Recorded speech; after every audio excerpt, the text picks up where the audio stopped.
Sekian dari Ustaz, terima kasih. Ini pertanyaan yang bagus bagi yang masih bujang. Nah, sudah kawin? Sudah kawin belum? Oh, belum, pantas pertanyaannya sesuai. Banyak bujang ya? Ini seringkali terjadi kesalahpahaman di tengah-tengah masyarakat. Seolah-olah kalau sudah khitbah, sudah melamar, sudah diterima lamarannya, itu sudah separuh daripada sah. Sehingga setelah khitbah kesana kemari bareng, ya, seolah-olah sudah setengah daripada sahnya sebuah acara pernikahan. Itu tidak boleh. Khitbah hanya menegaskan bahwa seseorang telah memantapkan diri untuk menikah, ya, dengan khitbah itu. Seorang yang sudah berkhitbah karena alasan tertentu bisa saja lepas. Bisa saja. Maka apapun alasannya setelah khitbah itu tidak boleh bareng-bareng. Adapun komunikasi mungkin terkait dengan proses pelaksanaannya. Ya kan sekarang kan ada acara pernikahan sendiri, resepsi sendiri, syukuran lagi di mana tergantunglah apa kemampuan seseorang. Maka itu harus menggunakan orang ketiga.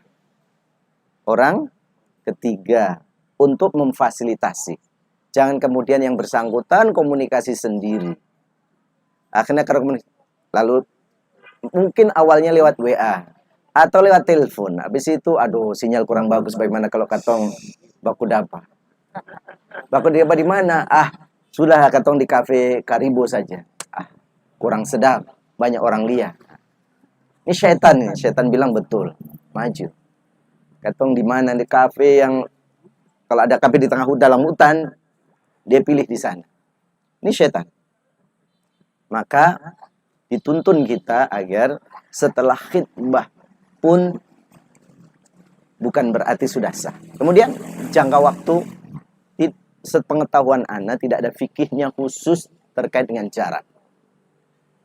Maka kaidah kebaikan harus disegerakan itu kita utamakan.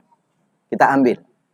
Ya, nanti kalau antum temukan angka-angka ya silahkan, tidak apa-apa nanti. Masalah fikih-fikih seperti ini gampang tapi yang baik disegerakan. Jangan khitbahnya bulan Januari, nikahnya bulan Desember. Keburu darah itu bergolak, ya. Bahaya. Nah, setan tidak akan datang menggoda, tapi setan pulang kampung yang datang iblis. Iblis. Bukan satu iblis ya. Iblis menggoda. Ini bahaya. Ketika sudah khitbah, segera menikah. Karena menikah itu menenangkan hati. Ingat, menikah itu separuh dari agama. Maka kalian yang bujang-bujang ini, agamanya belum sempurna. Ya. Maka orang bujang itu harus banyak diam dengan orang yang sudah menikah. Jangan terlalu banyak menasihati orang yang sudah menikah. Karena agamanya belum sempurna. Maka segerakan untuk menyempurnakan dengan menikah. Insya Allah ya. Saudara-saudara yang belum menikah ini diberikan jodoh yang baik. Amin. Yang solehah ya. Ya, yang mendukung suami. Ya. Kita sing bilang mendukung suami kalau ingin tambah lagi. Kan nanti ada ibu-ibu yang dengar juga, nanti sampai rumah ribut lagi ya. Cari yang damai-damai saja ya. Begitu ya. Jadi insya Allah begitu. Jangan menggunakan kesempatan setelah khitbah untuk kumpul-kumpul. Dilarang dalam agama. Ada satu ini, kalau ada ditonton, pre-wedding. Apa nama bahasa Inggrisnya? Pre-wedding itu. Foto-foto pelukan, dikali-kali. Habis itu saat nikah ditampilkan, na'udzubillah. Dilarang dalam agama. Jangan euforia. Jangan ikut-ikutan. Belum sah. Tidak boleh. Ya, kalau mau ditampilkan di foto yang ini, pisah-pisah sendiri. Ya.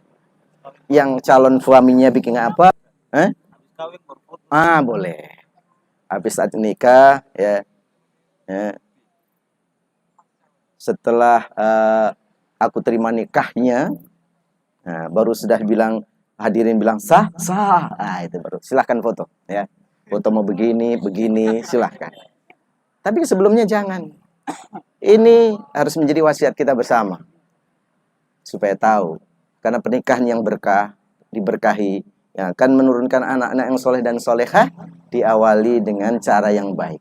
Kalau awalnya sudah salah, sudah keliru, memang ada pintu tobat. Tapi semua orang punya potensi untuk tobat.